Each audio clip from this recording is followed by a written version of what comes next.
Hello and welcome to the Self-Recording Band podcast. I'm your host, Benedict Hein. If you are new to the show, welcome. Thank you for joining us. If you are already a listener, thank you for coming back. Glad to have you again. Today is another case study interview episode, and I'm doing this without Malcolm, unfortunately, but I'm here with one of my Self-Recording Syndicate members.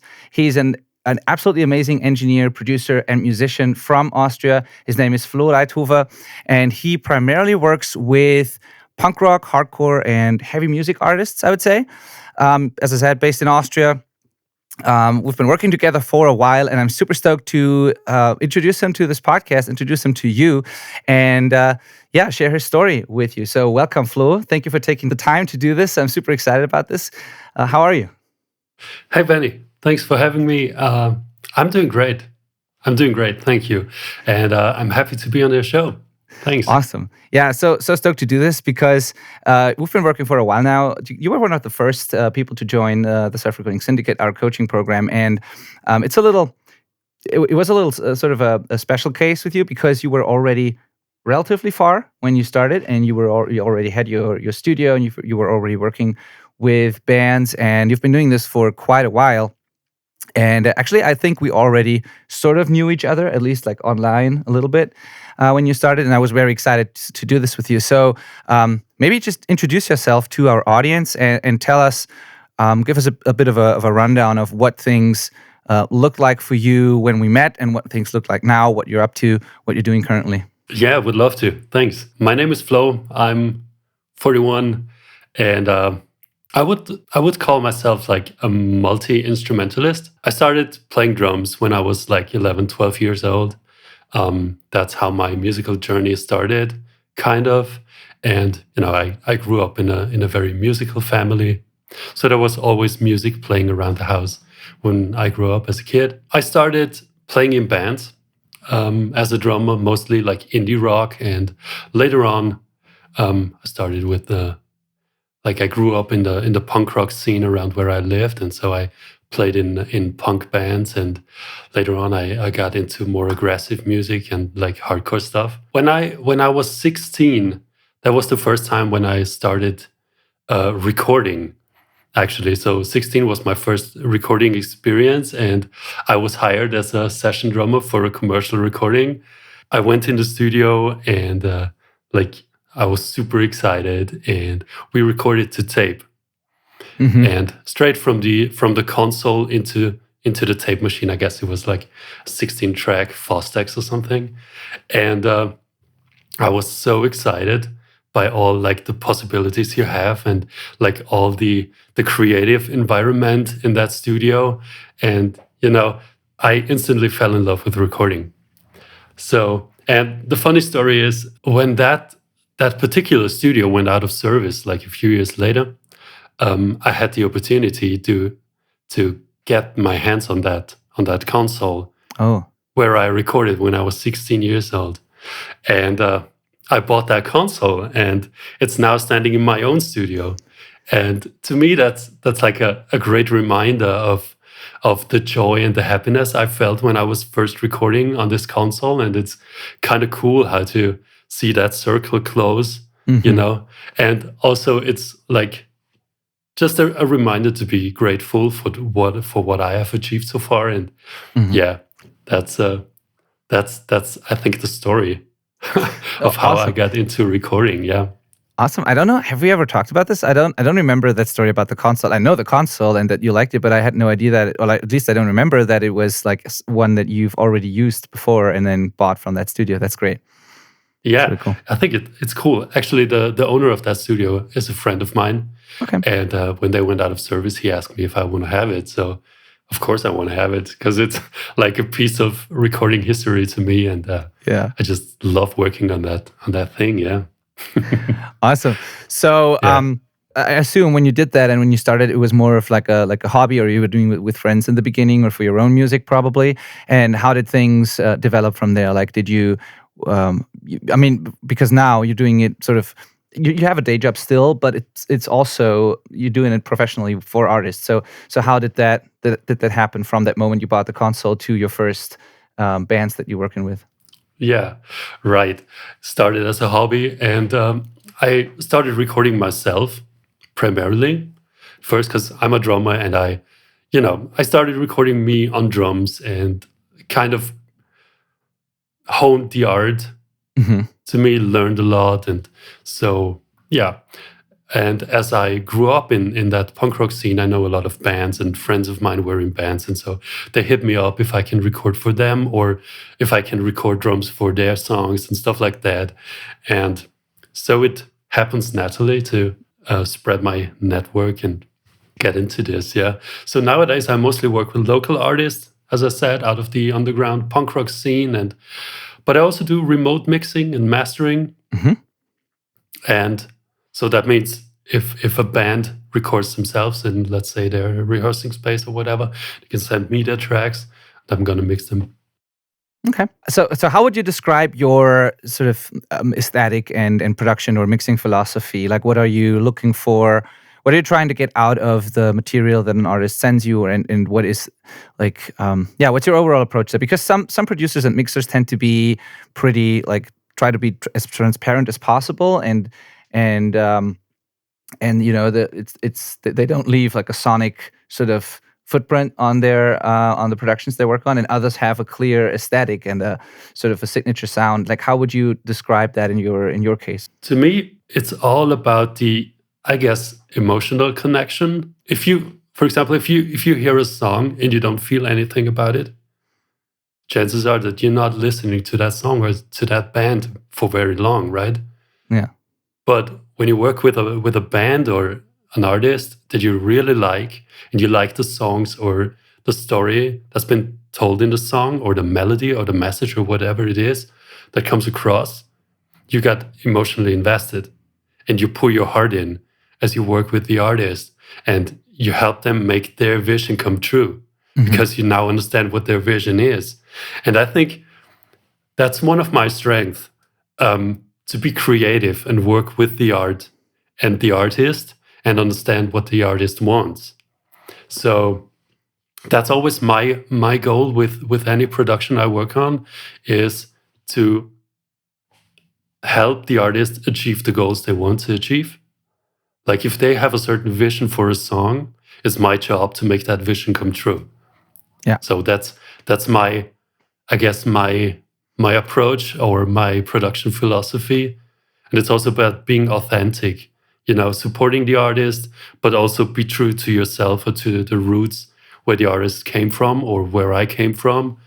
And yeah, and most recordings I do for artists are, it's not strictly just engineering. So most of the time they do request some input from my side as Okay. well. Which you can do because you're a musician yourself. That's a very important part of that whole story, and that's also what's relevant to the people listening right now. I think because most of our audience are musicians, of course, self-recording artists, and you are that too. So you make your own music. You've always played in bands, or you've always written your own stuff. During our time working together, you also created a song from scratch. Actually, two songs at least, I think, from scratch that that you've written, arranged, recorded, produced, mixed, and all of that, and played, of course. And the cool thing is, if you can play like multiple instruments, and you're a musician yourself, I think you can communicate on a whole other level with other musicians because you speak their language. Which is kind of hard to do if you're not a musician yourself. So that's definitely a plus, and that's, I think, why people want your input too, because they know that you understand them and that you've been in their position as well. So when it comes to your own sort of music that you make, how would you describe that in that aesthetic? Because there it's all yours and your creative vision, and what is that like in terms of some people are more raw, others are like more have a more polished aesthetic. What's that? What's your personal preference if you could choose? Yeah, as I said, it's for me, it's all about being authentic, and I it's hard to describe your own music, Hmm. kind of, because it's mm, often it's all about how you feel, right? So if you're like angry and pissed off, you're not gonna write a ballad, right? Yeah. So I would say when I write songs, I can't write songs that don't sound like me. I mostly write authentic songs, I guess I would say. So it's, I think genre-wise, it would be like melodic hardcore stuff. So there's like screaming involved and like aggressive rhythm guitars and like heavy drums. And I like live drums. Yeah. So natural feeling drums. Yeah, I think, yeah, it's hard to describe your own creative process, kind of. Yeah, totally. And I understand that you don't, you are able to do various things with artists, and so you don't want to, how do I say that? There's not really just one thing that you can do. I totally get that. I think, though, after hearing your music, that it's, to me at least, it's definitely more on the raw, energetic sort of side of things, while still sounding, modern and big and punchy and everything. But I don't see it as the super polished, sort of aesthetic. To me, it's like, as you said, it sounds like a band. It sounds like drums. It sounds like a room. It's like, it's distorted. It's a little dirty. And I think, at least to me, that's what your stuff sounds like. So, but I'm not saying you can't do other things, but that's personally what I think your stuff sounds like. That's true. Yeah, that's true. To me, when I hear a song, it should always feel like a band playing. That's right. Yeah. I didn't know how to describe that, but that's in my head, right? Yeah. So when I hear a song, I can, when I close my eyes, I can visually like see a band playing. That's the goal. Yeah. Okay. Totally right. So Absolutely. What were the biggest challenges? Like when you were starting out, I assume the first things you did was record your own music or play around with your own stuff, I guess, and then friends' bands, as you said. Like what was the biggest? What were the biggest challenges for you in the beginning trying to record your own music? Do you remember that? Like the biggest roadblocks and challenges, and maybe also some breakthrough moments that you had where it clicked for you. Do you remember these moments? Yeah, totally. I started recording drums, and I was wondering how to get like a drum sound that's super full, like, and super punchy, and like has all these beautiful ambient sounds around it and stuff like that. I couldn't make that happen when I started out. And there were a few issues.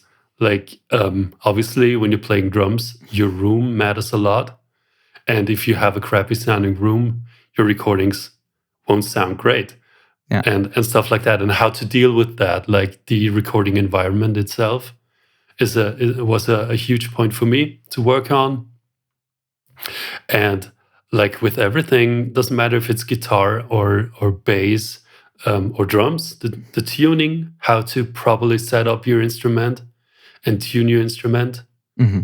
Is it to the song or like appropriate to the song in terms of guitars? Use the right string gauges and stuff like that for the tuning that's required for the song. Yeah. I think, and recording wise, actually, it's with everybody. I think when you start out recording, you don't really know what you're doing, right? Of course not. It's the technical stuff and minutiae. It's like so overwhelming that you kind of lose focus. You don't know which topic to pick first, kind of. So, and that's also a great point when you think about networking, right? When you network with people that are ahead of you. Yeah. There's so much wisdom you can gain, and that was like the cool thing with our working relationship, right? So I remember when I messaged you, I decided I wanted to attend one of your in-person workshops in your studio you had a few years back. Yeah. But like unfortunately pandemic hits and those in-person workshops weren't a thing at that time. So we kind of decided to do that coaching thing, like the online mentoring thing. Yeah. And it was like such an eye-opener in terms of the things I just said, like your recording space matters a lot. It's not especially your gear that really matters. Microphone is a microphone. But if your room doesn't sound like it should sound, doesn't sound appropriate for drum recording, doesn't matter what microphone you put in front of your of your drum kit. Totally. But whether before we'll get to that whole part when we start working together. But actually before that, I'm interested in like where in the situation that most listeners are probably in right now, where you were trying to record your own stuff, and you said like tuning and setup was an issue, and then obviously nobody really knows what they're doing in the beginning. But were there certain challenges that are typical for when you're recording your own music versus like working with others? Because I can remember when I recorded our own my own bands and my own stuff, it was always pretty challenging to sort of have the right perspective, the objectivity, and to do everything in like as everything basically, to fill every role. You know, when you're the writer, the performer, producer, engineer, mixer, and you do everything yourself. That was kind of tough sometimes, and sometimes I wish there would be someone who could do some of those things so I can focus on whatever I need to do right now. So, did you ever feel that way in the beginning? Was there ever a specific challenge as a self-recording artist, and how did you overcome that? Yeah, absolutely. As you said, you're wearing all those hats. Like you're recording, you're the songwriter, you're the performer, and I think we all experienced that. We have like started thousands of projects, but haven't finished a single one. Like there's Yeah. like a lot of projects on a hard drive that have never been like finished. And I think that's a mental thing. I think it does not have to be perfect. Just finish it and progress and learn from your own mistakes. Listen back to your old recordings. Listen to what you can achieve now, and like find out the differences. What have you done different, and make that to your advantage when you're recording the next session or whatever it is. Like learn from your own mistakes. I think that's a huge. Don't give up. Yeah, so I was about to say, so you basically just kept going, and even though like the first things that we do are like sound like shit, we just keep going, and we know that eventually we're gonna get there if we put in the work, and that happened to you as well, I guess. So, and was there like one breakthrough moment that you remember where that made you feel confident enough to then work with other people, or was this just a slow sort of progression? So how was that? To me, a big thing, a really big thing, is preparation. So I have templates, and that's one big breakthrough for me. Just don't start recording into like a blank recording session. Just prepare your session and save it as a template. And I think that's something that you preach all the time. Have templates, because it makes like the creative process much easier, actually, when you're working from a template than if you have to create everything from scratch, like, effects or whatever it is. So I would make a template for a recording scenario, or for like a songwriting scenario, or for a mixing scenario. And as soon as I had that, things got really quick. Like if I'm writing a song, I put up this template and I have my favorite amp sims there and my favorite effects or drum library or whatever it is. Just make it easy on yourself and now I get where you're going at with this. So the moment you started doing that, it allowed you to make faster progress because all the setup time was like now was not that much anymore, and you could actually you had more output. You could actually focus more on the things that matter, and write more songs, capture more demos, produce more music, focus on the artist more than the technical side of things, and that's what eventually accelerated your progress a lot, I guess. Right? That's where you're going with this. Yeah, exactly. Yeah. Okay, cool. Yeah, that totally makes sense. At first, I was like, well, how can a template be like a breakthrough thing? But totally, you're totally right. If you eliminate as much of the tedious stuff that you do over and over and over again, you have more time to focus on practicing, I don't know, EQ techniques, or how to position a microphone, or just you're more present in the room with the people you're working, because you're not busy with all the busy work that you have to do over and over again. That's not really creative. So absolutely, that I agree with you there. That's cool.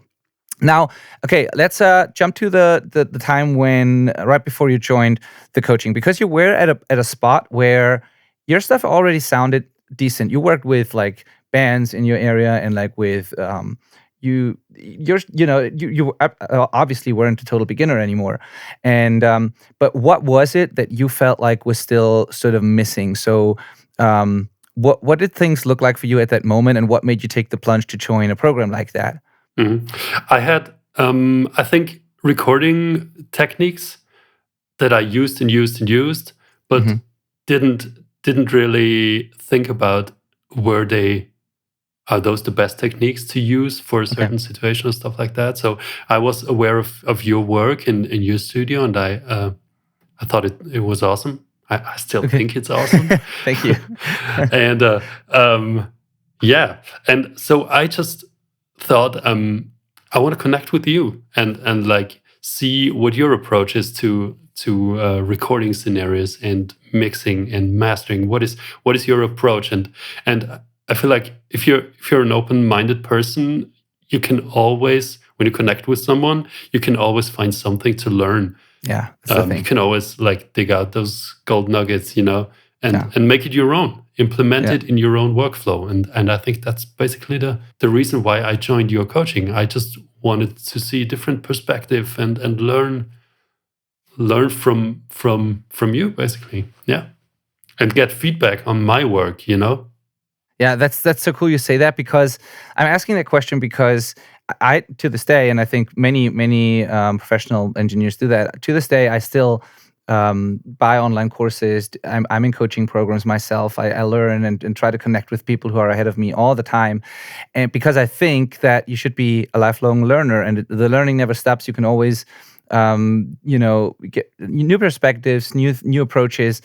Never hurts to learn that stuff. And I'm saying this because a lot of people are not as good as you were when you started the coaching, but they still think that they don't need this anymore. They think they've learned everything, they saw everything, they watched a bunch of YouTube videos, and they feel like they know a lot about recording and don't need something like that. And then there's people like you who actually already know what they're doing pretty much and still do something like that and invest in themselves and want to learn more and connect with other people because um, you are aware of the fact that there's always something you don't know yet, and then that it's like there's value in connecting with other people in the industry, with other artists and producers, and yeah, learn new approaches and things. And I think that's remarkable because a lot of people would be pretty happy to be in the spot that you were in like 1.5 years ago, and yet you decided you want more, right? And that's so that I find that interesting uh, and then pretty cool. Thank you. Yeah. Thanks. I think, and you said that already, like it's also like a point of networking, kind Mm, of make contact with people in the industry and have those at hand if you're like run into issues or need a mastering engineer or whatever it is.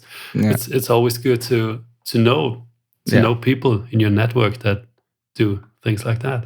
Cool. Yeah, totally. Yeah. And now, like roughly, what is it, 1.5 years later or so? Um, what do things look like now for you? Like, how do you feel about your skill level now and the quality of your recordings and mixes? Are there any wins worth talking about that you took from the coaching, maybe from that time period? Well, during our coaching, I mixed an album for this punk rock band. They're called Soapbox Radio, Yeah. and they're friends of mine, and they get quite some attention lately, and I'm super happy for them. So they're playing festivals and stuff, and playing with bigger bands, and so I'm really happy for those guys. And I had the pleasure to mix their latest EP. And I think the thing is I remixed like the songs like 3 times, 4 times. And that was during our coaching because I Hmm. constantly got feedback from you and said, hey, maybe try to this and that, you know. And but in the end, it was all worth like Hmm. doing those changes or remix that song from scratch and stuff like that. Yeah. Because now the band is super happy and they got lots of attention and playing with bigger bands. And so Really to cool. me, that goal is achieved. Awesome. Awesome. Perfectly. Yeah. Is there anything in particular about what you did during the time that made a big difference to you? Anything you remember? Oh, absolutely. I what was a big a big thing to me was like the boosting confidence in my own work. Like I said, the big picture thing. Even when I'm recording, I'm now always aware of like where are my frequencies, like my spectrum on the whole song. Am I like too much on the low side, or is it too high endy and stuff like that? You know.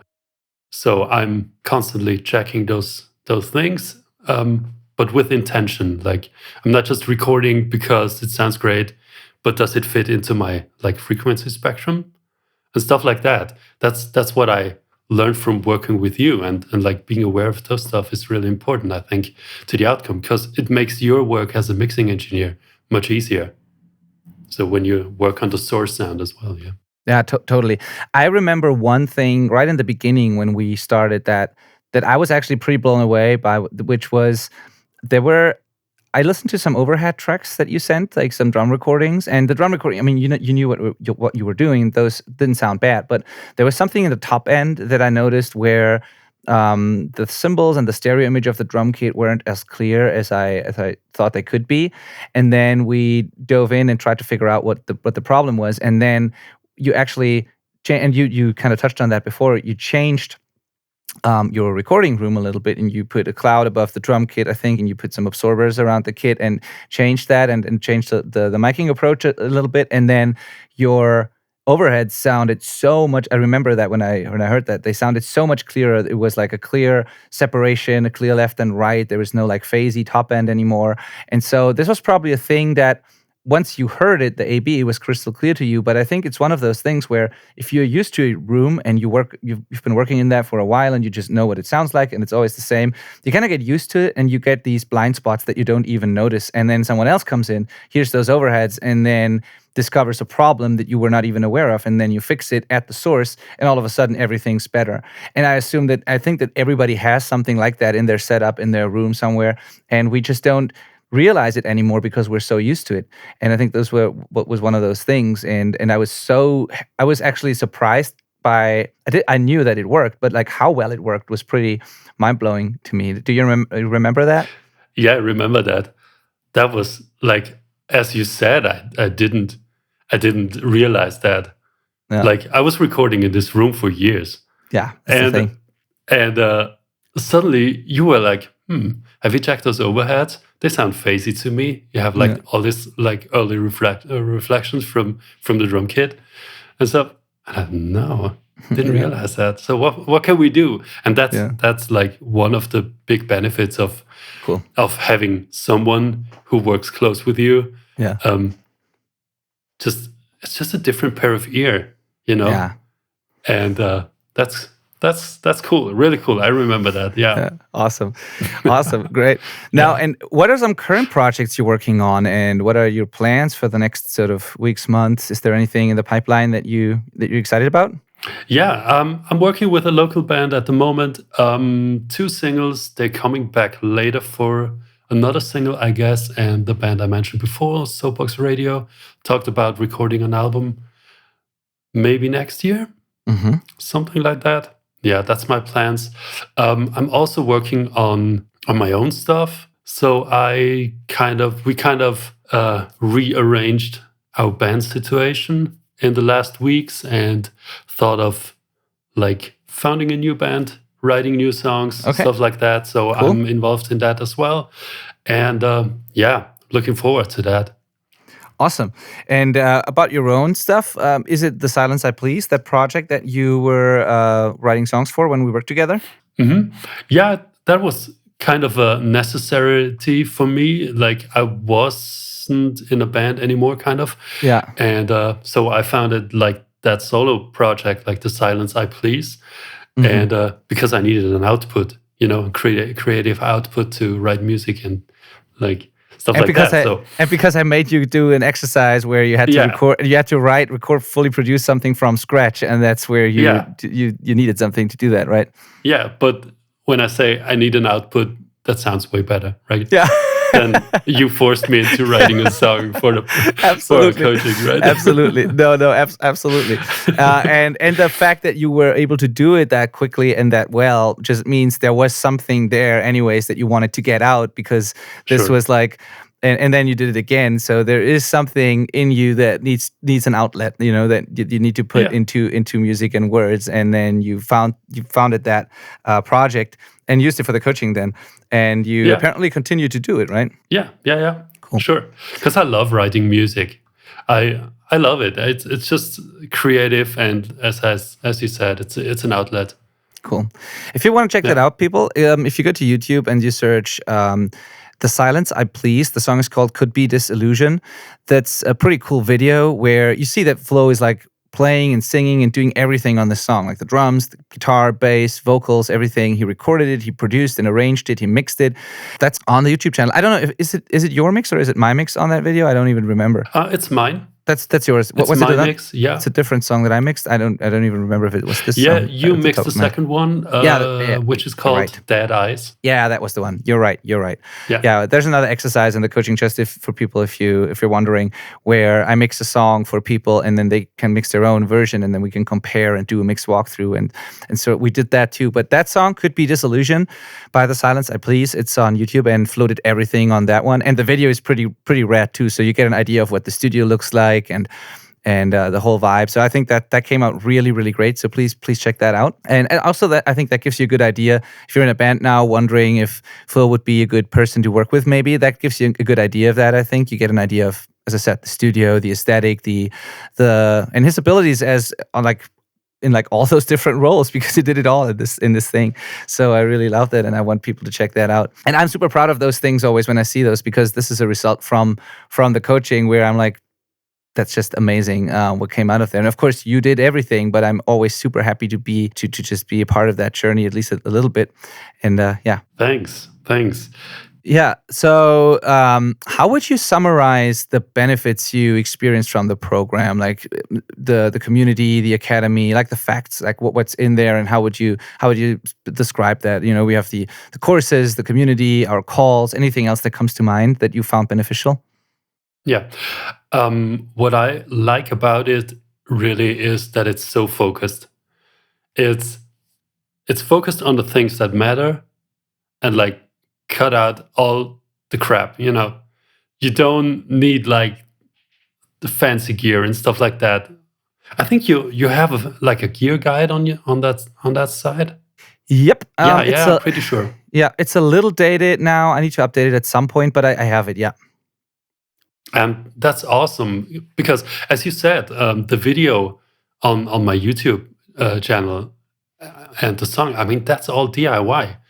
That's all, like, a friend of mine recorded that video, and all the songs is just recorded in my little project studio, So you don't need like fancy gear, just know what you're doing. And I think your coaching helps a lot with this. Just focus on the things that matter and cut out all the crap, that just kind of distracts you from creating art in the vision you have in your head. Yeah, totally.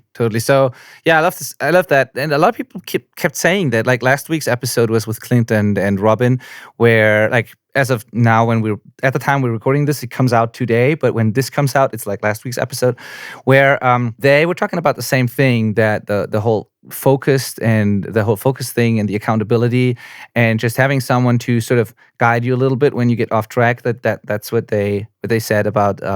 One of they call that one of the biggest benefits from the coaching. And I actually love that because, all the information you could ever want or need is on the internet in theory. Like nobody needs a course or a coaching or anything like that in theory. You could learn everything, not just music, basically everything you could learn on your own on the internet. But the problem is, nobody tells you what you actually need right now, if it's actually applicable in your situation, where like what is true, what is wrong, and you get distracted. You do all kinds of things. You're going in all kinds of directions at the same time. And so I think one of the biggest benefits of doing something like that, any sort of mentoring, is that you have sort of guidelines. You have sort of a clear path, a next step that you can work on. Focus and accountability, as I said. And that makes a huge difference. And I hope that the content itself is good as well. But even if it's just that someone curates the information for you, I think that alone is worth it. Absolutely. I think it was like one of the first weeks I joined, and I had this this aha moment. I think you were talking about drum recording or whatever it is, and because I'm totally into drum Yeah, recording, yeah, yeah, yeah, obviously. yeah, So, yeah, like, do I really need like 25 mics on my drum kit? yeah. It's or it's all the important stuff. Keep the important stuff that really Hmm. matters to your song, and get rid of the rest, because that would cause more issues than benefits and stuff like that. So what I like is, and that's something you preach all the time, remember, in the end, we're making music, we're Yeah, making art, and it should be fun and fulfilling. yeah. And I think that's one of the big things that comes out of your coaching, right? Cool, cool. Speaking about fun, what's one of the most fun parts to me is when we get together in these group calls with like Wayne, and there's a couple of people who always show up or show up most of the time. Not everybody does it; it's not a must, but I enjoy these a lot. And I think you were one of those people who were at those calls quite a lot. Like you were one of those people who kept showing up, and I think it's so cool to see the relationships that come from that. Like some people started, collaborating on songs together, or meeting outside of the coaching and just exchanging ideas. We started sort of a business mastermind group where a couple of like people in the syndicate who were also doing it for others, and like semi or professional, who meet where we meet once a week and just exchange ideas on how to start or grow a studio business. So all those things came out of that whole syndicate coaching program, and I personally enjoy that part a lot. And like, how do you feel about that? It's a small community, but I think it's a very cool one. Yeah, it is a cool one indeed. Yeah, I love those calls. I try to be on every call I can, and it's just, for me, it's so cool to see where everybody is at. Hmm. Like, we have guys there. Like, remember Greg, who's playing like the upright bass, Yeah, and he's like, that's so amazing. Like, he tells these stories with his songs, and the songs are like so minimalistic approach, and that's so cool. And on the other side, we have like metal dudes in there, yeah, and it's so cool that to see that diversity and in this community. It's really cool. I yeah. really enjoy that Yeah, too. and Yeah. this is Hmm. something I would recommend to people actually and it's just something I learned from doing those calls.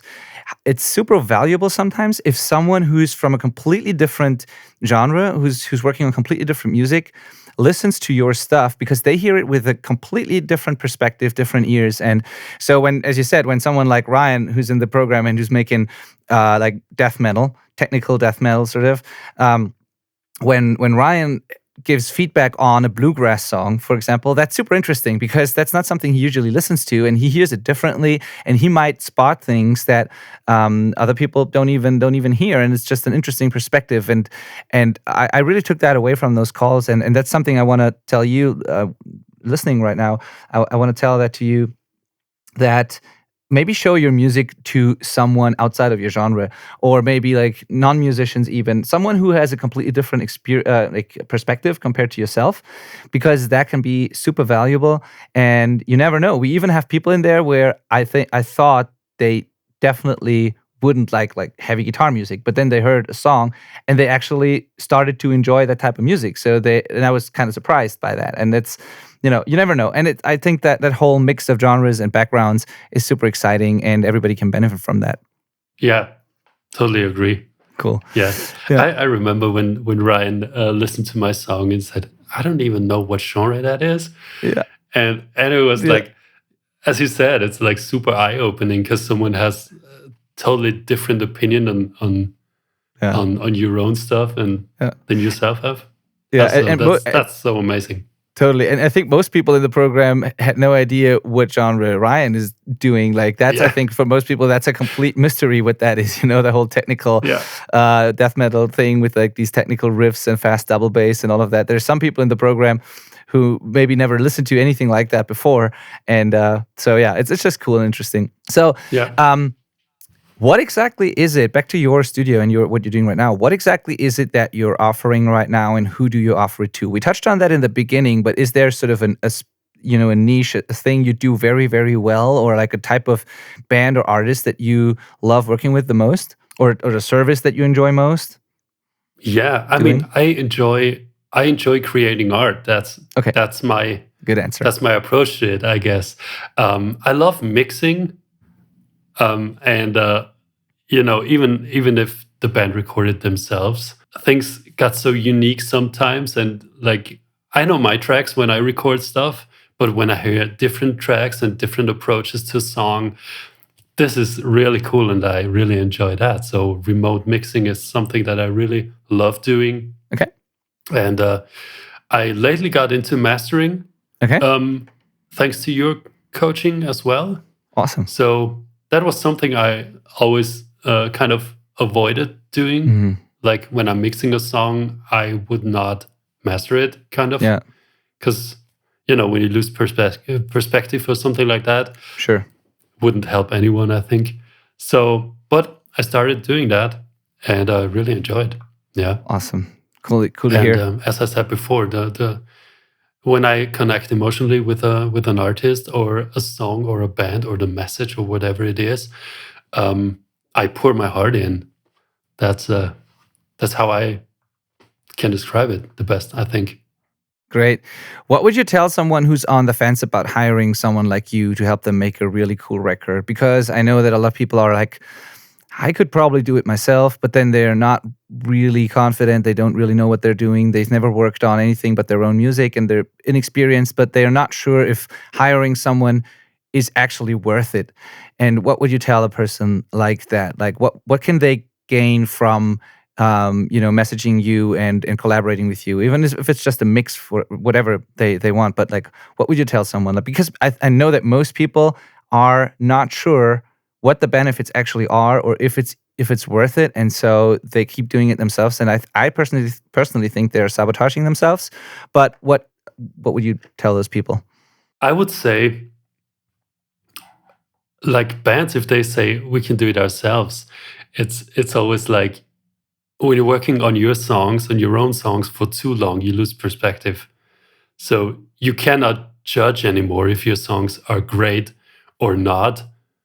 So if you have someone from outside your like rehearsing space, it's a different opinion, different ears.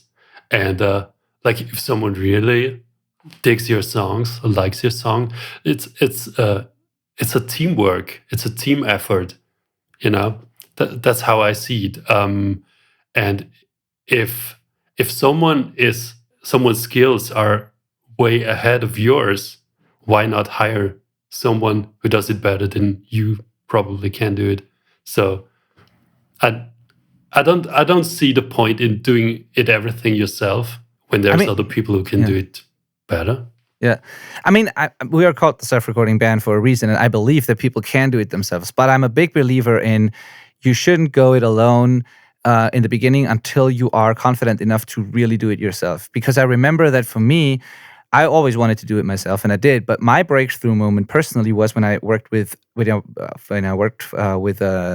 professional engineer for the first time, when I collaborated with an external engineer for the first time, and sort of got my first mentoring from that person.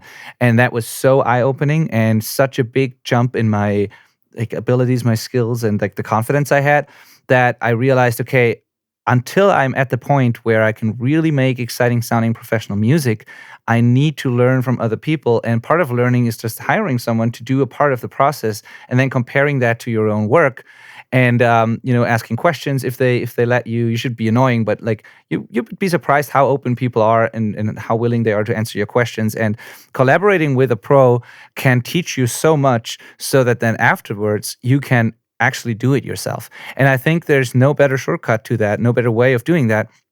You basically only have two options. You can hire someone. Like, you have three options. You can try and just with trial and error figure it out yourself, which will take decades probably. It's like a long, slow grind. Or you can hire someone, compare their work to yours, ask questions, and accelerate your progress that way, which is a great way to do it. And as a nice side effect, you also get great productions along the way that you can then use for your band or for yourself.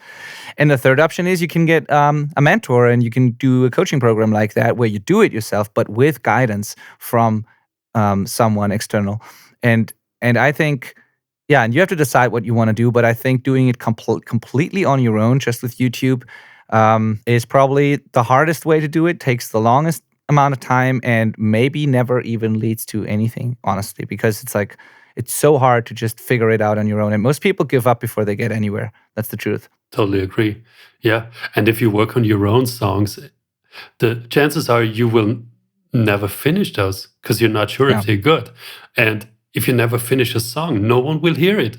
Yeah. So if you hire a professional, a mixing engineer, mastering engineer, they will put out your songs. Yeah. Yeah. And you have, instead of like no songs a year, you can have like 5, 6 songs a year, and everybody can hear it. And otherwise, no one will listen to your band. And so, yeah. Are you guiding the people who work with you during their recording process? So let's say I'm in a band, I'm recording myself, but I want to hire you to mix my song. If I'm insecure about the recording, or if I send you a demo and you spot like problems, are you gonna help me with that and guide me through the recording process a little bit so that the end result can be better? Absolutely. Yeah, absolutely. Usually I hear demos, or sometimes I'm even involved with like songwriting or stuff. And pre-production is one thing that's, to me, essential to do, because just record it, like rough recordings or whatever it is, and you will hear the song as a whole, and you can fix problems there before you go into the recording studio and make the final tracks. I will always guide a band or like a musician, an artist, whatever it is, because I want them to have the best result like they can possibly have, the best version of who they are, so. But in the studio, it's kind of it's different. I keep like all the technical stuff away from the artist and make them like feel comfortable as it can be, so they can focus on like performance and creating the art, and like all the technical thing is on my side. So I would provide them with like guitar strings, drumsticks, whatever it is, just to keep them focused on the performance and creating the art. So, but yeah, as I said, it's a team effort. Like it's a team thing. Yeah. Really cool. Awesome. Thank you. So, and finally, like if someone's on the fence about joining the program, like the Self-Recording Syndicate, what would you tell them? Was it worth it to you? Do you feel like more confident now after you've done it? Like, what would you tell someone on the fence of like getting mentoring? Absolutely. Absolutely worth it. I've gained more confidence. I had some weak spots that I found, and I worked on them. And I think, after all, like it's over a year now, and I think my production they did sound good in the beginning, but they sound much better right now, and I know why they sound better, and I think that's the most important thing to me, to know why things sound better. So cool. Yeah, it's kind of an eye-opening thing. Like, love to hear that. If you're an open-minded person, I think a coaching, like a personal coaching, is the best thing you can do with when you're creating art, or when you're like a recording artist or something. Awesome. Love to hear that. Thank you so much. Anything else we need to tell people? Like, where can they find you? How can they hire you? Is there a website? Is there any projects you want to talk about or tell people about? Like, anything you want to put out there? Yeah. You can find me on the internet. Yeah, It's of course. my website is fr-audio.com, and also there is a contact form on it, or just write me an email. It's flo@fr-audio.com, and we can work things out and make it great. Cool. Awesome. Very, very cool. And yeah, hit them up. You find those links in the show notes of this episode, of course, and in the YouTube description. If you're watching, like if you're listening on a podcast app, this is also on YouTube, so you can go there if you prefer that. It's going to be in the description there. It's going to be on the website, in the show notes, and in your podcast app as well. And so just click on those links and send Flo a message. And I'm sure you're willing just to talk to people about their music and about what they're trying to achieve. And then if it's a good match, you can collaborate. And if not, as Flo said, Absolutely. even just reaching out to others, expanding your network, and like that alone is worth it. So hit him up. Flo's cool. Absolutely. Thanks. Yeah, I would love to hear from you guys. Hey. Yeah, totally. All right. So thank you so much for doing this. And I have to say though, if in case you're wondering, this and the last episode, these are. It's always a little weird to do those when both of us actually speak German and we do this in English. So it's a little harder than the usual episodes sometimes for us. But I still want everyone to, of course, to take something away from these episodes. So I keep doing them in English. But yeah, it was kind of a weird 2 weeks doing these interviews with all German or Austrian people, and still everything's in English. So please excuse us. Please, I apologize for not having the typical flow that we usually have sometimes. But I hope we get the point. We got the point across, and. Yeah, I'm so excited to do more of these conversations now, because I really want to promote those people that I've been working with, because they're great. And in the case of Flo, I can absolutely vouch for him. So again, go to the website, and yeah, and thank you for taking the time again, Flo. It was a blast. Thanks, dude. It was a pleasure having me, and thanks so much, and Awesome. love it being here. Awesome, cool. Bye.